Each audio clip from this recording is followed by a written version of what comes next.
Classificação indicativa. Livre para todos os públicos.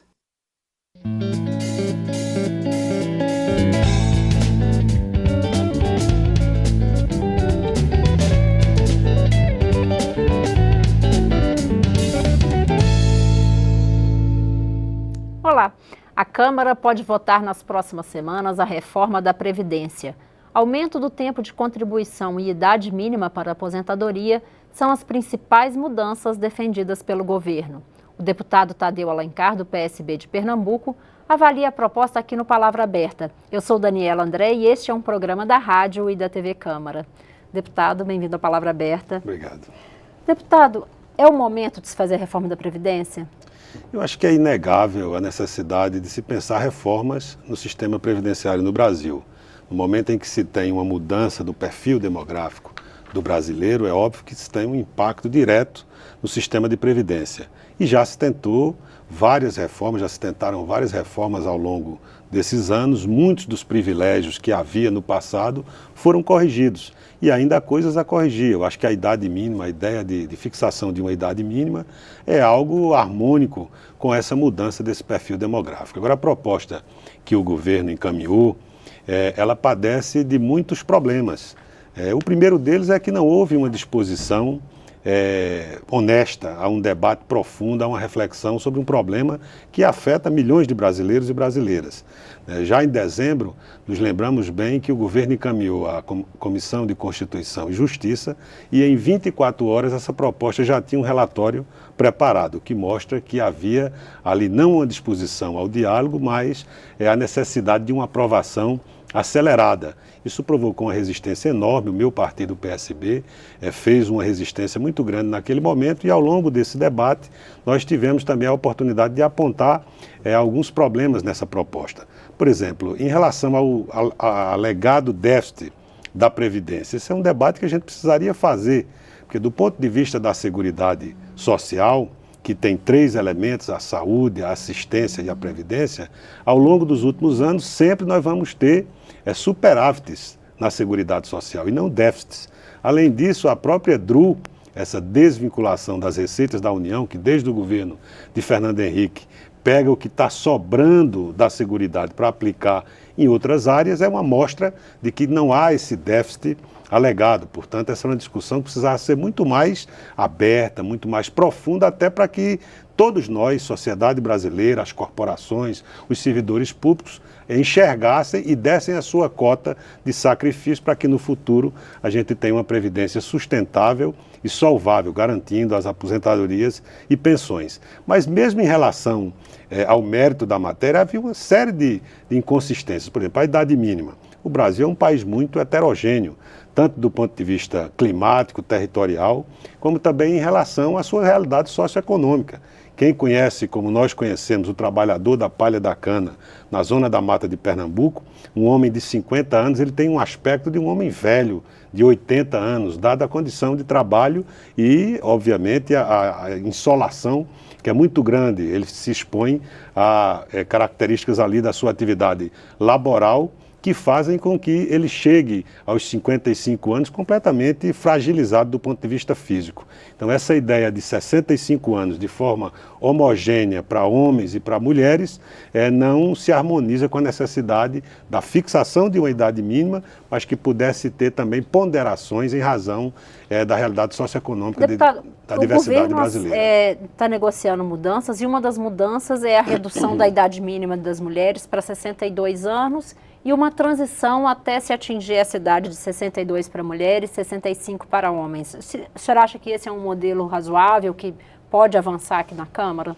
Eu acho que tivemos recentemente a indicação do governo de que faria alterações e o relator acolheu essas alterações muito por força da resistência que encontrou nas bancadas aqui na Câmara dos Deputados. Isso não foi uma liberalidade que poderia ter havido desde o começo na formatação de uma proposta muito mais equilibrada e que pudesse contar com a ampla maioria aqui da Câmara. Eu acho que houve evoluções em relação à idade mínima, essa redução da mulher, houve uma evolução, por exemplo, com relação ao tempo de contribuição para garantir a integralidade da pensão, que era de 49 anos, veio agora para 40.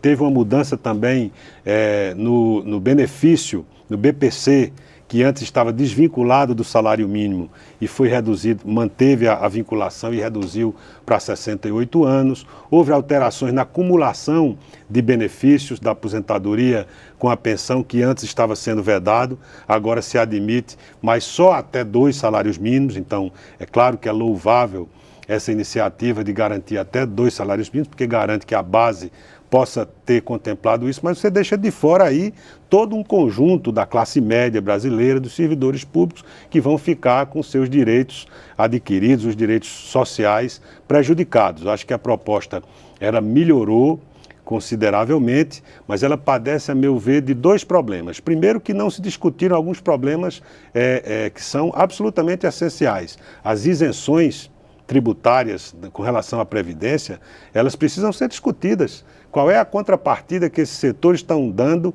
ao país na geração de emprego, na geração de crescimento para o país? Então não há nenhum debate sobre isso. Um outro debate é sobre os grandes devedores da Previdência. Se diz que se não se aprovarem essas mudanças, nós vamos ter um aumento do desemprego, um aumento da taxa de juros, enfim, que o país vai quebrar e a Previdência vai quebrar.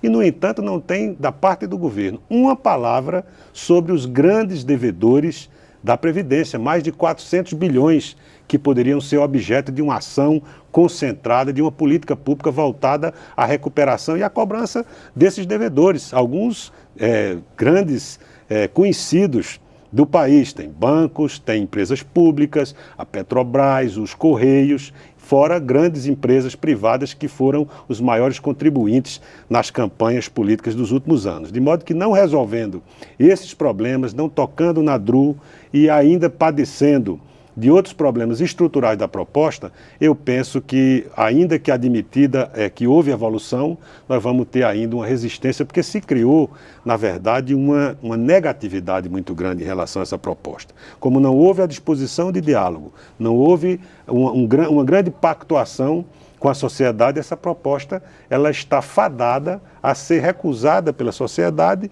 e como a política vive também dessa sinergia, e se não vive, deveria viver, tentando ter o sentimento da sociedade, eu penso que, a despeito dessas evoluções que a gente há de reconhecer, é a forma como ela foi introduzida aqui no parlamento, e estamos fazendo um diálogo na parte final, sem que isto esteja sendo construído com a sociedade. Então, por isso, eu imagino que ainda vai encontrar essa proposta, mesmo com as evoluções, muita resistência. O senhor acredita que é possível ainda modificar mais, rever, por exemplo, fontes de financiamento? O senhor sugeriu aí uma política de cobrança de empresas e entidades que têm grandes dívidas com a Previdência, reoneração de determinados setores, ou mesmo uma readequação de impostos. O senhor acha que é possível prever isso nessa mudança? Eu acho que, pela disposição que eu tenho visto manifestado pelo relator da proposta, manifestado pelos atores